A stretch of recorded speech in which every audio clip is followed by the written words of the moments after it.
One thing about the story of the temptation, there was no eye that witnessed this event except Jesus Christ himself.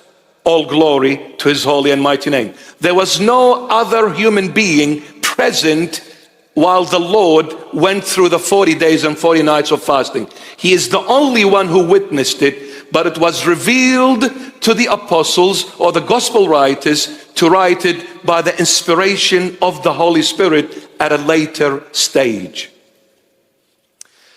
And this story of fasting or temptation, it was the Lord's parenthetical period between his baptism and his ministry. So it took place between the baptism and his ministry. After the Lord was baptized in the river Jordan, the Holy Spirit took him to the wilderness and he fasted 40 days and 40 nights.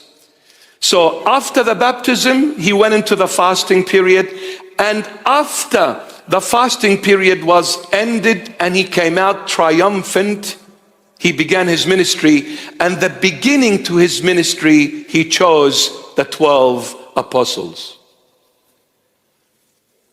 That's just telling us one thing. Before the Lord grants you something, you need to go through a trial. Before the Lord grants you something, you need to go through a trial, and not only go through it, but you need to come out successful. Not a failure, but a successful person. Now, the first temptation came to the intellect. If the Lord Jesus had responded to the devil or to the temptation of the intellect, it would have yielded to the philosophy of materialism. One person wants to be loud. I'm so sorry, I know, I'm so sorry. But so cute. An angelic voice crying, so cute. I didn't know angels cry, but looks like they do cry as well. Yeah, I know it's my fault.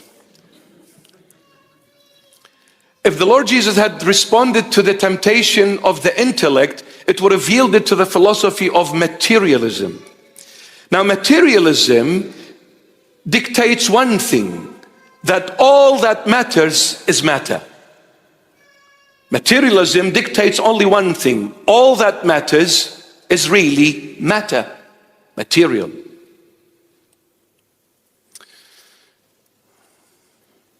What this temptation of the intellect is trying to achieve is the following. If you are the Son of God, change the stones into bread. Why? Because if you change the stones into bread, you're able to feed people. You're able to feed them.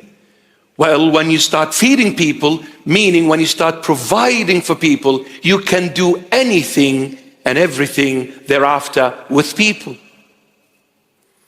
Why? Because they will love you for it, and they will follow you, and you will lack no followers whatsoever, because you provided for them.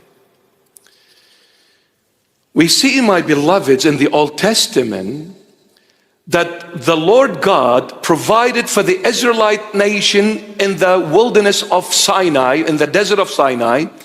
He provided for them time and time again without fail. But the moment they entered the promised land, they forgot everything God had done for them.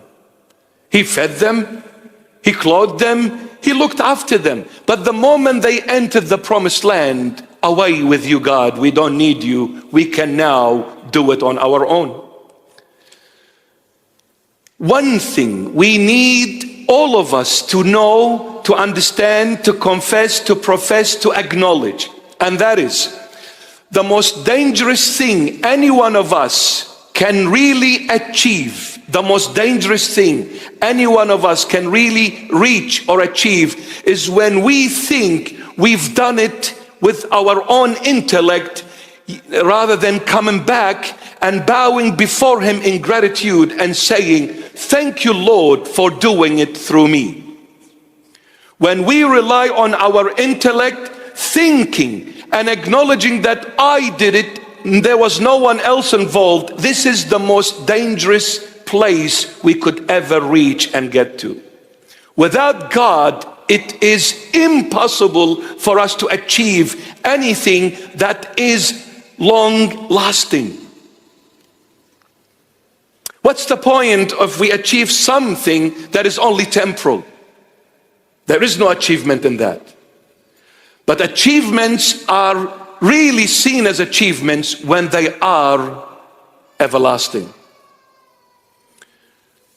But the problem with the human intellect, why some come to this understanding and acknowledgement by saying there is no God, because they relied on their intellect and said, I did it.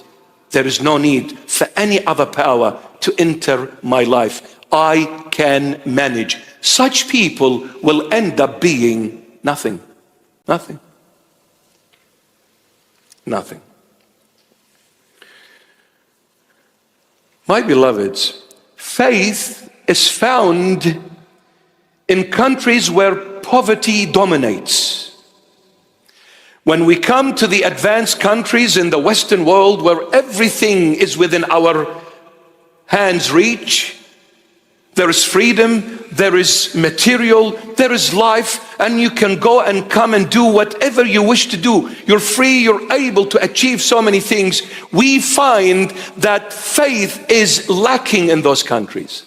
But in the countries where there is persecutions, where there is starvation, where there is a lot of struggles in those countries, we find faith is the strongest. So Satan, or the devil, is trying to say to humanity, when you use your intellect, you can achieve so many things. When you can provide for people, look at you now, you're a superpower. You can give them what they need. You are their safety net. They will love you forever, not realizing you do not win people's love by giving them. You do not. No one did it more than God. And what did they do in payback for God? They crucified him. The very people whom God delivered from the bondage of Egypt and Pharaoh, the very descendants of those people were the ones who crucified the Lord Jesus.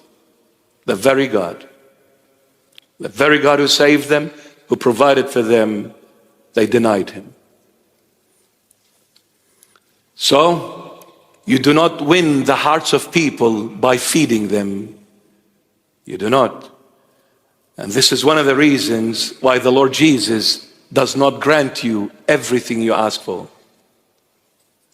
He doesn't want your love to be dependent on what he does for you. He wants your love to be genuine. Love him for him, not for what he does for you. In any relationship, if the love is not meant to be for the person, that relationship fails. Any relationship. If you do not love the person for themselves, that relationship will not last. If you were there because they are providing, they're giving you what you want, they're allowing you to do as you wish, then your love is dependent on giving. The moment that giving ends, your love also ends.